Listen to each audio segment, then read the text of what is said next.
It's quiet now. Become nightfall, this rhythm and blues bar starts rocking.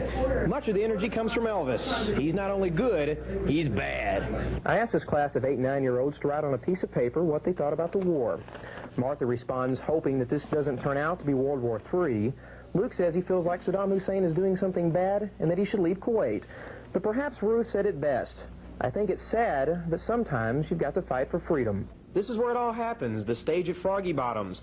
This is the first comedy club of its kind in Lubbock, and it has served as a stepping stone for area comedians. While leaving home is tough on both the men and women of the Marine Corps, this is the job they've been training for, and they say they're ready to do a good job. We talked about Iran and Iraq. Teaching is a demanding profession. Operation Desert Storm has made it even more so. Lori Crisp is a third-grade teacher at Majan Elementary. The war is not easy to explain to her students. It's hard for them to understand why this can't multiply or escalate, but particularly when there are adults involved who should know better and who should have learned these kinds of things. So the ethics are probably the hardest thing to teach. I think he did for all that oil so he can make money. The students are aware of the war and its developments. The anguish can be heard in their voices. They should cherish what God has given them. They feel just as we do, and they're sad and frustrated that people are getting hurt and dying and having to be taken over, by a hostile person. Israel, yes. Crisp discusses the war with their students every day, and they write about it. While their spelling may not be perfect, their feelings are genuine. They are behind President Bush. They believe in it, they support it, but they're sad about it.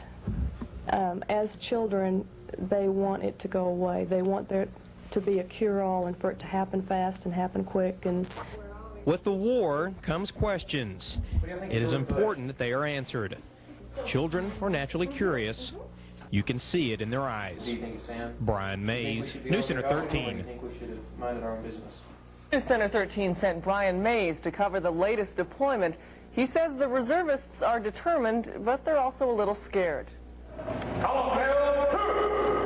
The cadence of the sergeant, along with the deployment notice, has now changed the lives of these young Marine reservists. They are headed to Camp Pendleton, California, and from there, who knows?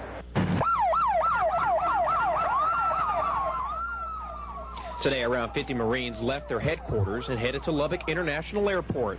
From there, they will be the second contingent of local reserves to be activated in Operation Desert Shield. As they unloaded, you could see the determination on the faces of these young men. Oh, we're just ready to do our job, and I'm getting myself mentally prepared so I won't miss my family too much to where I can't do my job. And hurry up and get it over with and come back home. The crisis in the Middle East has not only affected the soldiers, but family and friends as well. And their feelings include a sense of sadness and determination. I hope he comes home safely. This is probably the worst part. And will he come back? Hope that he'd come back for like 6 months. Well, I hope he keeps his head down, and I hope he does his job very well. He's been trained to do that, and I have confidence in the training of the United States Marines that they will be trained properly. While leaving home is tough on both the men and women of the Marine Corps, this is the job they've been training for, and they say they're ready to do a good job. Brian Mays, News Center 13. This is Stephen Shaw. By trade, he is a nightclub kitchen employee, but by night, he becomes a singing sensation in Lubbock. Elvis T. Busboy.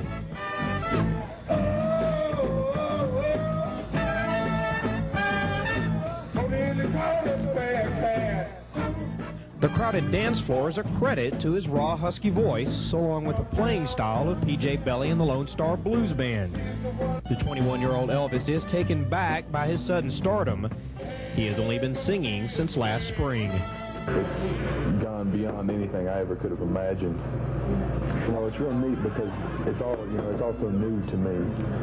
It's a real rush, when people, they like you enough that they'll applaud for you. It's great. All is quiet now. Become nightfall, this rhythm and blues bar starts rocking. Much of the energy comes from Elvis. He's not only good, he's bad.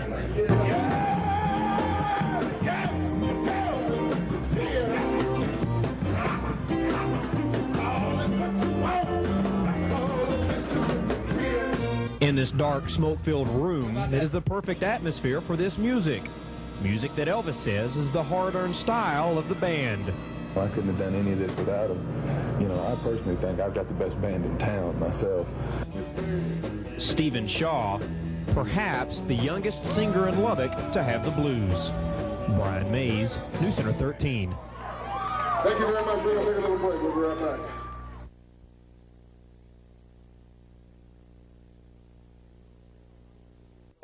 The loop around the city of Laredo, that will be the beginning of an infrastructure that will provide positive growth for the city of Laredo and the county of Webb.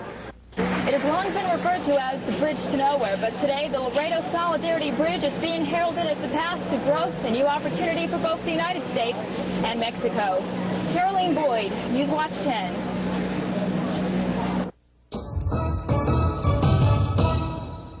Good evening and welcome to Newswatch 13. I'm Caroline Boyd. Starting tomorrow, 4 new International Bank of Commerce branches will open their doors in San Antonio. IBOC has expanded once again through a purchase and assumption transaction. They bought the Travis Federal Savings and Loan Association. International Bankshares Chairman Antonio Sanchez held a press conference at the main branch to announce the acquisition on Friday. In the market that we've been trying to get a good image from, because as you see, we can service all of San Antonio with our new locations. And the way we operate, we are going to be out there looking for every piece of business we can get.